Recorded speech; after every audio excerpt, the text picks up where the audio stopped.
the UAP Herald. Case file 033, Orbs Over the Pond.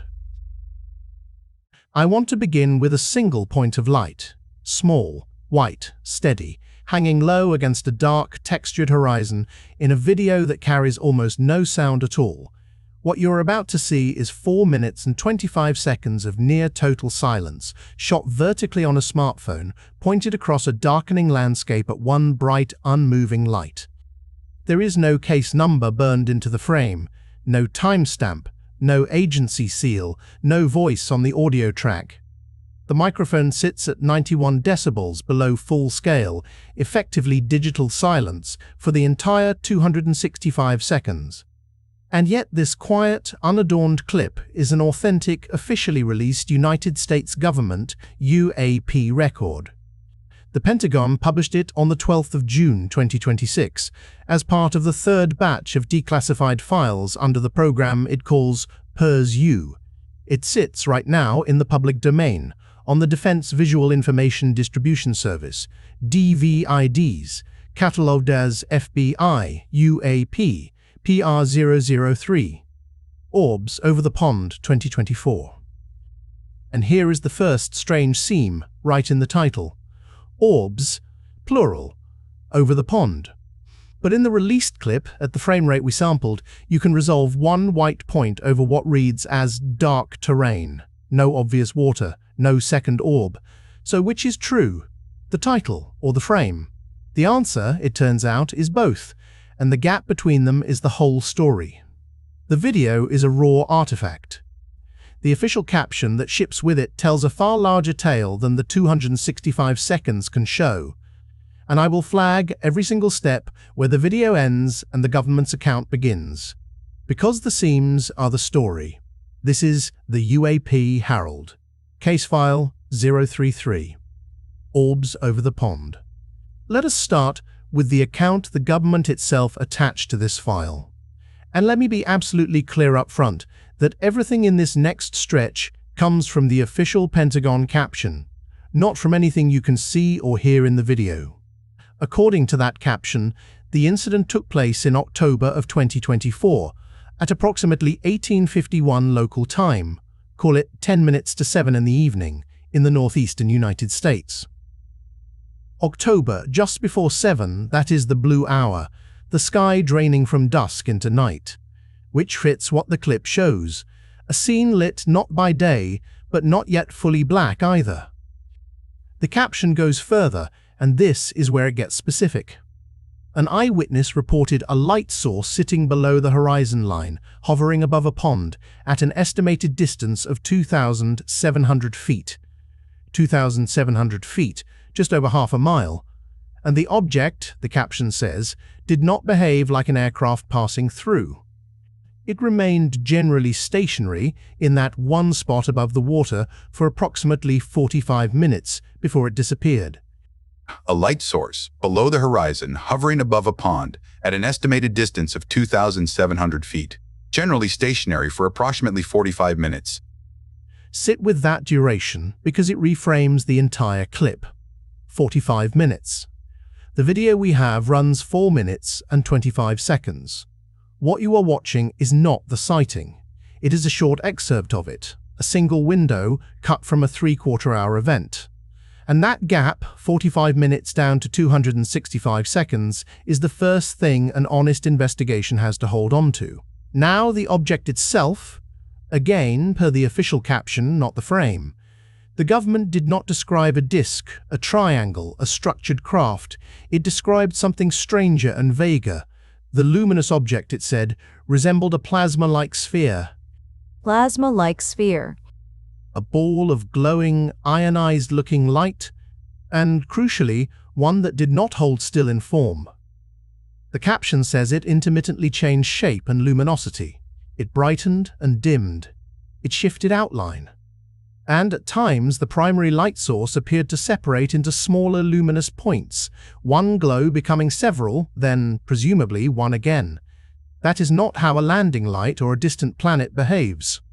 It is, at minimum, an unusual thing for a witness to report.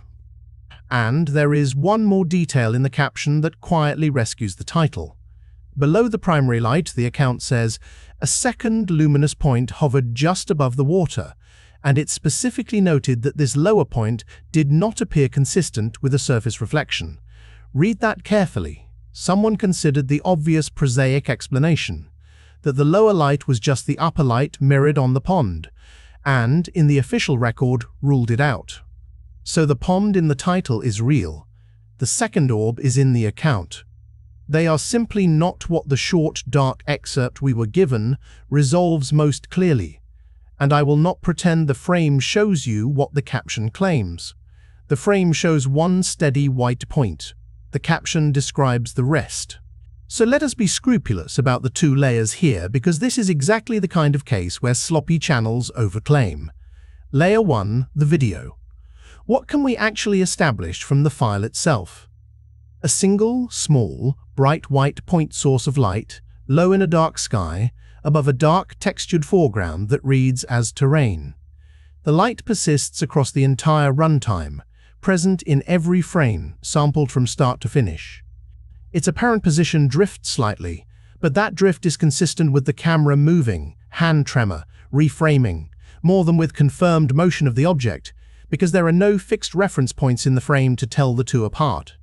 That is the honest ceiling of what the video, on its own, proves. One light. Persisting. In the dark. Layer 2, the caption. The pond, the 2,700 feet, the 45 minutes, the plasma-like sphere, the shape-shifting, the separation into smaller points, the second light above the water. Every one of those is government-supplied narrative about the underlying event, not something the released clip demonstrates.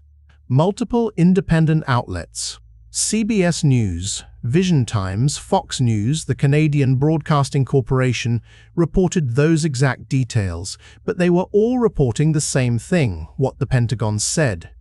That makes the caption authentic as a released document. It does not make its contents independently confirmed as physical fact.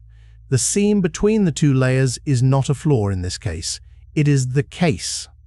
Which brings us to the word the Bureau chose. And it is a careful one. The video, per the caption, was captured by a private citizen on an iPhone, and it was subsequently analyzed and authenticated by the United States government. And then this line, which is the load-bearing sentence of the whole release, the FBI assesses the individual who reported this event as highly credible. The FBI assesses the individual who reported this event as highly credible. Highly credible. Notice precisely what that does and does not say. It does not say the object was unexplained. It does not classify it as a craft, a drone, a planet, or a hoax. It makes a judgment about the person, that the individual who recorded and reported this was believed to be honest and reliable. Sincerity is not the same thing as accuracy. A highly credible witness can still misjudge a distant light. The Bureau claimed the first and, pointedly, did not claim the second. That restraint is the mark of a real document, not a tabloid one.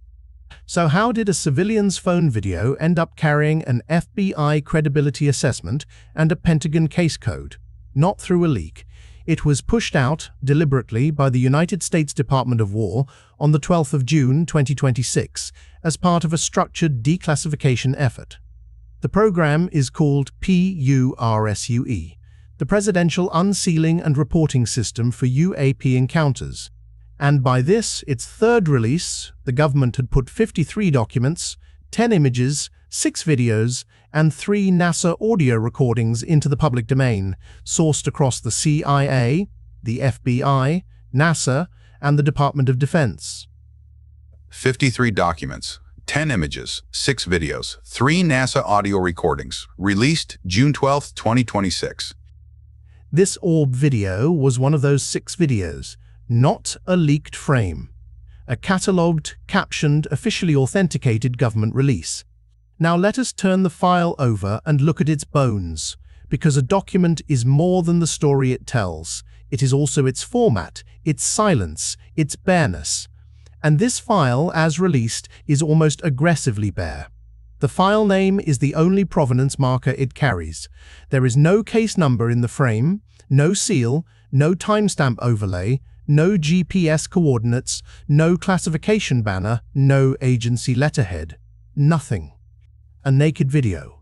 1080 by 1920, vertical, 265.28 seconds long. And the audio is a piece of evidence in itself. The analysis measured a mean and a maximum volume of 91 decibels below full scale for the entire duration. That is not muted. It is not redacted. It is not bleeped. It is silent at the source. When an automatic speech-to-text pass was run against it, the only thing it produced was the single word "you," repeated at roughly 30-second intervals, a well-documented hallucination pattern that transcription models fall into when they are fed near total silence. There is no speech on this track. The witness did not narrate. They did not say, "Are you seeing this?" They just held the phone up to the light. And that silence tells you something important. The rich account you heard a few minutes ago, the pond, the plasma, the 45 minutes, lives entirely outside this frame. None of it is in the video. All of it is in the caption. There are no redactions either, and that is unusual for this corpus. No black bars, no blurred zones, no withheld frames. The image is uniformly dark because it is a night scene, not because anything was painted over. The government released this one essentially whole, which makes sense because there is nothing in it to hide. No coordinates, no call sign, no faces, just one light in the dark and a phone held up to it. And there is one phrase in the caption that deserves a forensic pause, because it is genuinely peculiar. The government did not say the light was above the horizon, it said the light source sat below the horizon, hovering above a pond at an estimated 2,700 feet. Read that literally, and it is strange, a light lower than the skyline, seen across the water, not up in the open sky. It most likely means the witness stood on slightly higher ground, looking down across the pond at something hanging low over the far shore. It is a small, specific, oddly precise detail. Exactly the kind of thing a fabricator rarely bothers to invent, and exactly the kind of thing that is hard to square with a distant planet, which by definition sits on or above the horizon, never below it. So let us walk the tape, because even a near-static clip has a story of human attention inside it. The recording opens with the light already there. The camera is already aimed. This is not the beginning of the encounter. Remember, the encounter ran 3/4 of an hour. This is the beginning of the recording, cut somewhere out of the middle of a long vigil. We are joining a person who has already been standing there watching for who knows how long and has decided, now, to lift the phone. For the length of the clip, the white point holds. It does not blink in an aircraft rhythm. It does not streak away. It sits low over the dark ground, drifting a little within the frame as the hand behind the camera trembles and corrects. There is no moment where it splits on camera into the smaller points the caption describes. Within the frame sampled, it stays a single steady white source throughout. Whatever shape-shifting the witness reported over 45 minutes, this particular 2065-second window does not capture it. The clip ends with the point of light still there, still low, still burning near the top of the frame. No dramatic departure, no resolution. The recording simply stops. The light was still there when the phone went down. And that raises the single most important forensic question in this case. Why do we have 265 seconds of a 45-minute event? The government's own answer, reported alongside the release, is blunt. The clips were cropped for privacy without changing what the camera saw. In other words, this is an excerpt, a highlight, trimmed down before release, with material removed to protect the identity or location of the person who filmed it, but, they insist, without altering the content of what was captured. That is a claim you have to note in both directions. On one hand, it is a reasonable reason to hold back 42 minutes of footage. On the other, it means we are looking at a government-selected slice, and we have to take on faith that the slice is representative. The chain of custody, as far as we can trace it, is clean, and it comes with a small forensic irony. This case's copy was later matched to the official war.gov release. 3 video bundle, not by its file name, and not by its file name, and not by its file size, but by its exact runtime, identical to the millisecond. That is how you confirm 2 files are the same underlying recording. And when that so-called high-res bundle copy was compared against the version already held for this case, the bundle copy turned out to be the lower quality one, full high definition on paper, but encoded at a much lower bitrate. In other words, the better copy is the earlier one. The provenance holds together. The file is what it claims to be. It is just, deliberately, only part of what the camera saw. Now the context that turns a single orb into a pattern, because this sighting did not happen in isolation. The official release places Orbs Over the Pond within the same general area as a cluster of other northeastern reports. The government's own file numbering ties them together. The documents labeled FBI, UAP, D004 through D008, and the videos PR0001 through PR0003 all correspond to reports originating from the same region of the northeastern United States. And press coverage placed this particular sighting within roughly 25 miles of another case in the same batch, the one we covered as the Northeastern Orbs, FBI, UAP, PR00 Some of the coverage went further still, describing the release as identifying, for the first time, a specific location in a remote northeastern forest as a recurring hotspot for unidentified glowing orbs. I want to flag that characterization carefully. Hotspot is a strong word, and the strongest versions of it come from secondary aggregation, not from the bare government caption. What the primary record supports is narrower and still striking, multiple orb reports, filed under sequential case codes, from the same corner of the same region, clustered closely in time. And a cluster cuts both ways. On one edge, independent witnesses at separate vantage points describing similar objects is exactly the corroboration a serious investigator looks for. On the other, a cluster can be contagion. One report primes the next, or a single physical cause seen from 4 directions. The record tells us the cluster exists. It does not, by itself, tell us which of those explanations is right. And it is worth stepping back to see what company this file kept in that third release, because it colors how seriously the government was treating the orb question. The same batch that carried our pond video also carried reports that made far bigger headlines, including accounts, covered widely at the time by outlets like Fox News, of glowing orbs seen by federal agents near a sensitive national security site, with some of that reporting describing orbs that appeared to launch smaller orbs. I am not merging those cases with ours. They are separate files, separate places, and I will not blur them together to borrow their drama. But they set the frame. This pond video was not a lone curiosity dropped into the public record. It was one entry in a coordinated, multi-agency release that treated a whole spread of independent orb reports, civilian and official alike, as worth authenticating and publishing side by side. Which brings us to the deflationary pass, and on this case the skeptic has a genuinely strong hand, because a single bright light low on the horizon is the single most misidentified thing in the whole history of skywatching. So let me hand the floor over.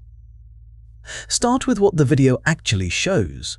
Stripped of the caption, one bright, steady white point of light, low over dark ground, essentially stationary for the length of the clip. Do you know what else is a bright, steady white point of light, low on the horizon, at 10 minutes to 7 on an October evening? A planet. Venus. Jupiter.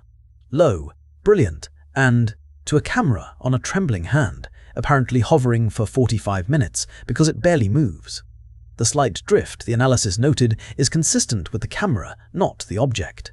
The stationary duration that sounds so eerie is exactly what an astronomical body does. As for the plasma-like sphere that changes shape and splits into smaller points, that is a textbook description of atmospheric scintillation and lens artifacts on a bright point source seen through a long phone, zoom in unstable night air. Stars and planets twinkle, smear and bloom into multiple points when you magnify them digitally through turbulence. The shape-shifting is in the optics, not necessarily in the object. And notice what the government itself did not do. It did not identify the light. It did not call it a genuine unknown. It authenticated the file and vouched for the witness's honesty and stopped there. That is not an endorsement of the extraordinary. It is a careful non-answer. And that separation into smaller points, the single glow becoming several, has a mundane name too. Point a phone camera at one brilliant light in the dark and push the digital zoom past the optical limit of a tiny sensor, and the lens does strange things. Diffraction spikes, internal reflections, the bright core smearing into satellite blobs while the autofocus hunts and the software sharpens noise into structure. A single point source, over-magnified in unstable night air, routinely fractures into several pulsing points and appears to breathe in brightness. The witness watched one light seem to shapeshift and split. The camera may simply have been showing them what every over-zoomed nighttime point of light does. None of that requires anything exotic in the sky. That is a serious case, and it deserves its full weight. The planet hypothesis, in particular, is hard to dismiss for a low, bright, near-stationary light. But fairness cuts both ways. The planet reading has to account for the second luminous point above the water that the caption explicitly says did not look like a reflection. Planets do not come in pairs. It has to explain a witness. The FBI judged highly credible, describing a meter-scale, shape-shifting object at a ranged distance, not a pinprick on the horizon. The evidence is consistent with a prosaic light. It is not conclusive for one. And the honest investigator holds both of those sentences in the same hand. There is one more layer worth naming, and it is the historical moment. Because October 2024 sits at the end of a decade that rewired America's relationship with this question. Rewind the clock. The 2017 New York Times story that exposed the Pentagon's secret advanced aerial threat program. The 2021 intelligence report that acknowledged more than 100 unexplained military encounters. The 2022 founding of the All-Domain Anomaly Resolution Office. The 2023 whistleblower testimony before Congress. By late 2024, the old stigma around reporting a strange light in the sky had been substantially eroded, replaced by an official posture that said, in effect, if you see something, report it. So, when a person stood at the edge of a pond that October evening and saw a light that would not leave, pulling out an iPhone and hitting record was not just a reflex. It was a culturally conditioned response. This was what you did now. You documented, you reported. And a year and a half later, the government did not bury the report in a backlog. It authenticated the video, vouched for the witness, and put it on DVI deeds alongside CIA documents and NASA audio for the world to see. That decision, in that moment, is itself a piece of evidence. It tells you the institutional posture toward a civilian sighting had shifted from dismissal to documentation. Let me pull the honest housekeeping into the open, because flagging our own uncertainties is the whole point of this channel. Everything striking about this case, the pond, the 2,700 feet, the 45 minutes, the plasma-like sphere, the shape-shifting, the second light above the water, the word credible, every one of those lives in the caption, and the caption is, for our purposes, a single official source. Multiple outlets reported it, yes, but they were quoting the same government text. Strip the caption away, and what you have is 265 seconds of a single white light in the dark. The caption is what makes it a case. And a single source, however official, is still a single source. And the absence of anything to redact is its own kind of statement. There are no coordinates in this file, no call sign, no telemetry, no names. Its authenticity rests entirely on two things: its presence in an official .gov repository and the institutional weight of the assessment attached to it. That is the paradox of the whole PRSU release. The most extraordinary claims arrive with the least in-frame evidence. carried almost entirely by the credibility of the institution that chose to release them. And we do not know the criteria. We do not know why the government selected this particular video with this particular caption for this particular batch. The standards for what gets released under PURSUE and what stays sealed have not been made public. So we take the file for exactly what it verifiably is, a real, authenticated, deliberately released government record of a light nobody has officially explained. So let us lay out the record in order from the web-verified sources and then draw the honest ledger. October 2024, approximately 1851 local time, in the northeastern United States. An eyewitness observes a light source below the horizon, hovering above a pond at an estimated 2,700 feet. It resembles a plasma-like sphere, intermittently changing shape and luminosity, at times separating into smaller luminous points. A second point hovers above the water and does not appear to be a reflection. The object remains generally stationary for approximately 45 minutes, then disappears. It is recorded by a private citizen on an iPhone. The FBI later assesses the reporting individual as highly credible.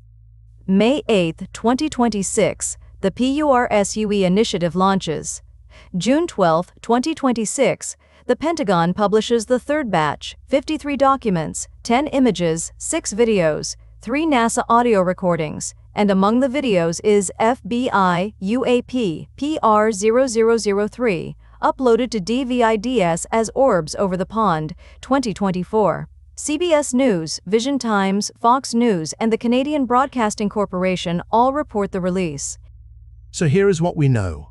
We know this is a genuine, officially released FBI UAP record, catalogued by DVIDs and published by the Pentagon on the 12th of June 2026, corroborated by multiple independent outlets. We know the video is a 265-second, near-silent vertical clip of a single steady white light over dark terrain. We know it is an excerpt of a much longer reported event, cropped, the government says, for privacy. And we know the FBI attached a detailed caption and assessed the reporting witness as highly credible.